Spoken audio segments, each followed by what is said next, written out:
Halo, kembali lagi dengan Bapak Adi di channel SD8 Sanurjaya.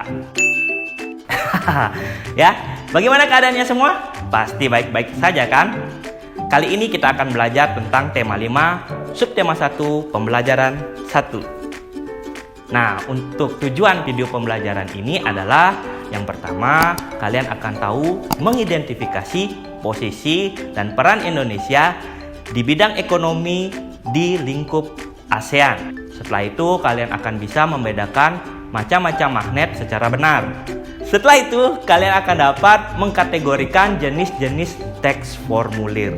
Nah, jadi itu akan kita pelajari dalam video kali ini. Bagaimana videonya? Seperti biasa, kita tonton tayangan berikut ini. Yuk! Posisi dan peran Indonesia dalam kerjasama di bidang ekonomi dalam lingkup ASEAN. Kerjasama Indonesia di bidang ekonomi. Setiap negara anggota ASEAN memiliki potensi berbeda. Potensi tersebut dapat berupa sumber daya alam dan sumber daya manusia.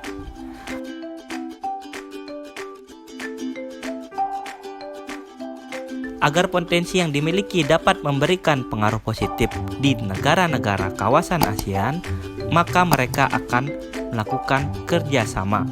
Salah satunya adalah kerjasama di bidang ekonomi. Dengan melakukan kerjasama di bidang ekonomi, maka mereka akan dapat menstabilkan harga dalam negeri serta menambah jumlah lapangan pekerjaan mereka. Melalui kerjasama tersebut, diharapkan perekonomian negara-negara ASEAN meningkat, sehingga kehidupan masyarakatnya menjadi sejahtera. Dilihat dari letak geografis, Indonesia memiliki letak yang sangat strategis, sehingga sebagai salah satu negara anggota ASEAN, Indonesia memiliki peran yang sangat penting dalam bidang ekonomi. Sebagai contoh, Indonesia menjadi pendiri dan berperan aktif dalam anggota AFTA. ASEAN Free Trade Area merupakan kawasan perdagangan bebas sekaligus tempat produksi kompetitif di kawasan Asia Tenggara.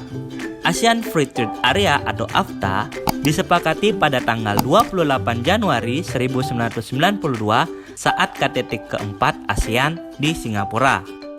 Perwakilan-perwakilan negara ASEAN meliputi Singapura, Malaysia, Filipina, Thailand, Brunei, dan Indonesia.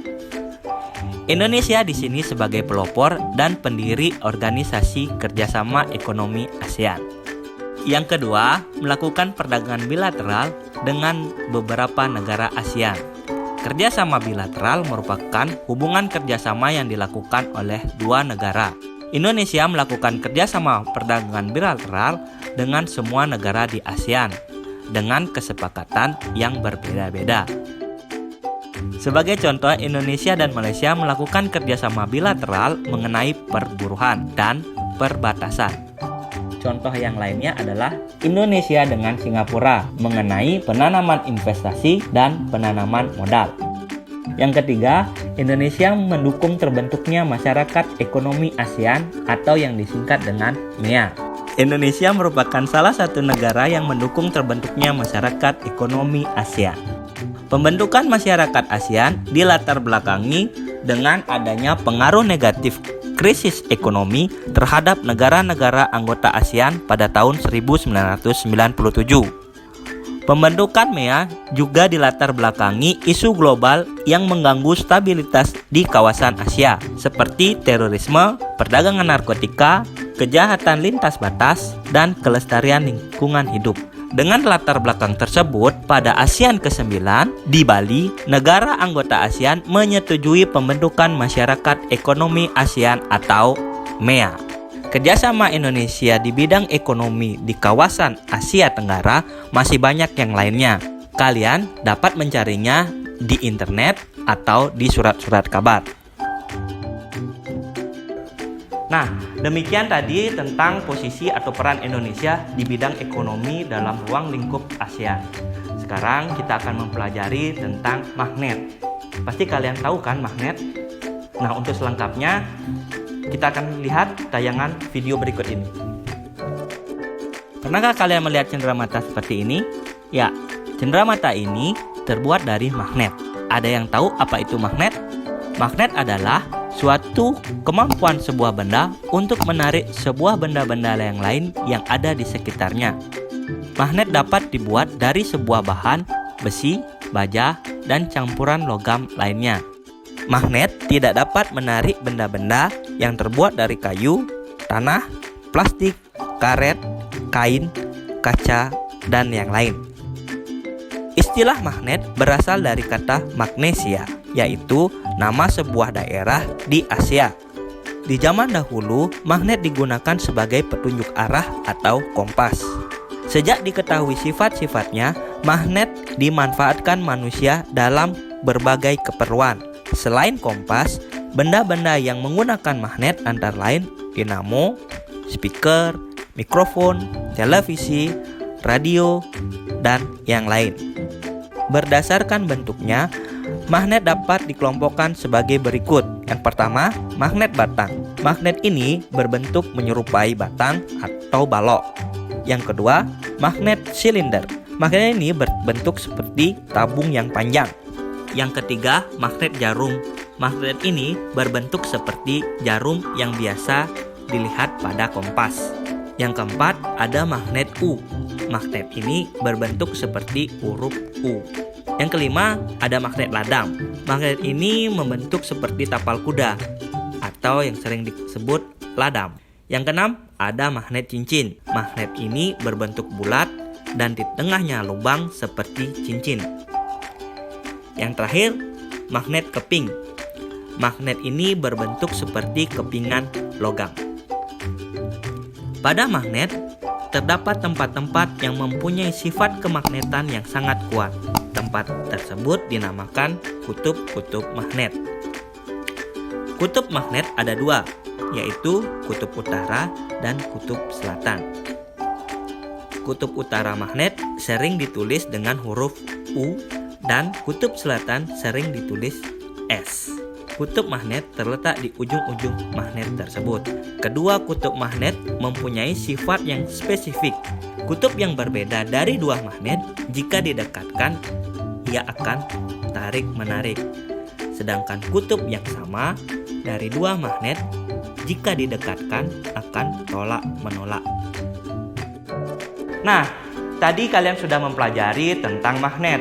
Semoga tayangan Pak berikan kalian dapat memahami dan kalian mengerti ya.